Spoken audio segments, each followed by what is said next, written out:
All right. This is a great opportunity for us to talk about something that I've done plenty of videos on over the years. Talked about multiple different platforms. I've talked about this stuff not only just on platforms that I'm a part of, like Being Libertarian and Being Liber TV, and over here at my YouTube channel, but also talked about this going over to the Blaze and other places that I've appeared and discussing how there's Republican base that will support policies that Democrats, for example, socialistic policies, welfare statist policies that Democrats have been advocating since forever. And this is why, Michael Malice, he always says that it's, conservatism is basically progressivism going the speed limit. And this is sort of an example, excuse me, of this. And let's get right into it. So Charlie Kirk, say what you will about him. I know a lot of people he's a very divisive guy, him and his organization. But he, along with others, are praising and have been praising Ivanka Trump on her effort.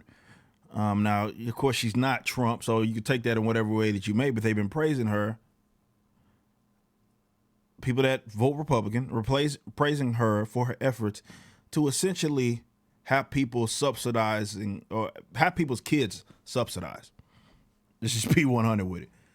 So we're talking about federally mandated family leave and child care. Now, if Obama was an advocate of this, and this is the easiest thing to do, is to point to things like that, be like, wait a minute, this is not right. And that's because Republicans, when there's Democrats in office, or more so Democrats introduce something, they'll oppose something and claim it to be small government, claim to be conserving something in the name of liberty. And quite often we've seen this sort of progressive erosion of people's freedoms, growth of government, and Republicans have been virtually insignificant when it comes to stopping it. They've been compliant. They've been accessories to it because they've advocated for it as well and signed off on bills that have expanded the government and got it to what it is now. It's just what it is. We're talking about an institution, or I can't call it an institution, let's call it territorial monopoly that is $23 trillion some dollars worth of debt, and their deficit spending right now. And now we know why that's the case. We can talk about their incentive to not spend money efficiently when you consider the fact that they can pimp money out of people by way of extorting it from them or printing it, and the Federal Reserve allows them to monetize their debt so they get to sell off the assets of the unborn. But this is why I don't care how much you guys try to guilt trip me into doing it.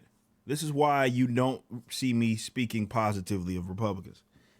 And a lot of people, unfortunately, get twisted, and they'll say, well, because I'm so anti-leftist and I rag on Democrats more than I do anybody when it comes to the political, like the dominating political parties, I rag on the Democrats more than I rag on any other party, period. And there's a reason for that. I've discussed this in previous videos, considering my upbringing and like the human affairs that I'm involved in, the subcultures that I'm involved in that are heavily dominated by these folks. So I feel almost an obligation to hyper-emphasize them because there's enough musicians talking down on Republicans. I mean, there's no shortage of that. But I don't see them, even if they get guys who are more pro-liberty than maybe your average Republican, your, Rand Paul's, your Mike Lee's, which Republicans don't like him anymore, Justin Amash, he's no longer part of the party, of the world, Massey, who are more so pro-liberty than your usual Republican. They're insignificant in the sense that they are not highly representative of the party. They're not. This is most of them aren't like that. Most of them are welfare status, and that's just what it is. I mean, that's just what it is. And ultimately, they will bend the knee. They'll support policies. I've seen it from Trump. When we talk about gun rights, they'll fold on it.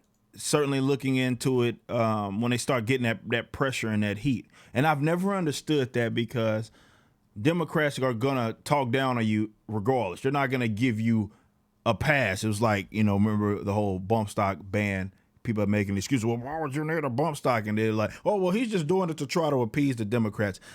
Since that bump stock, it wasn't just a bump stock ban. I actually think that's a misassessment of it. It's far more dangerous than that in terms of the precedent that it sets. Have they stopped advocating for further gun control? Of course not. They haven't. You're not going to stop them. They're not going to give you props because you took their position on something. And somebody shared me this satire article by way of Babylon Bee, and I thought it was so funny because it's so true. Conservative slams liberal policies he'll support 5 years from now, and that's how it works out. It's crazy. It's crazy. That's not really satire. That's just what happens. You would not have the welfare state that you have right now if that weren't the case. It would at least be deadlocked, right? Even if you have the other dominating party want to advocate for those policies, it would at least be like not moving. Maybe if it's not shifting the opposite way, like we're getting rid of government programs and such like that on net, get rid of taxations and regulations on net. I'm not saying getting rid of one and adding 5 more. If they were there to conserve liberty or try to bring about liberty, we wouldn't be continuously growing this government, the federal government in this case, to put it in more so perspective. And it's, whatever. This is why I don't take y'all serious. And the old saying that a lot of fellow libertarians use is that Republicans campaign like libertarians, but govern like Democrats. I'm going to repeat that one more time. Republicans campaign like libertarians and govern like Democrats. For Christ's sakes, we're praising, not we're, I'm just saying the Charlie Kirks and those types.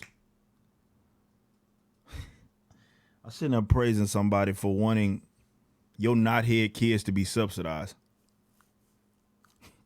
by way of taxpayers. Like, I ain't trying to hear no justification for that. I'm not trying to hear, well, I'd rather them do that. No, ain't none of that.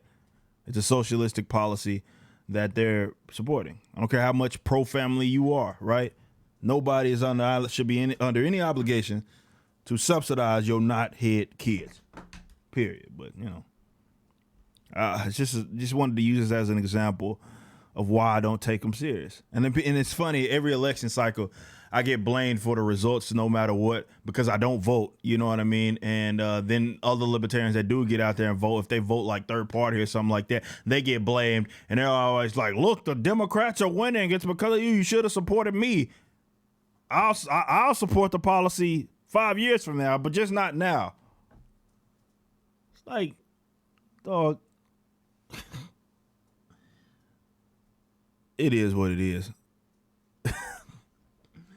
Oh man, they want taxpayers to take care of your kids. Talking about some conservative.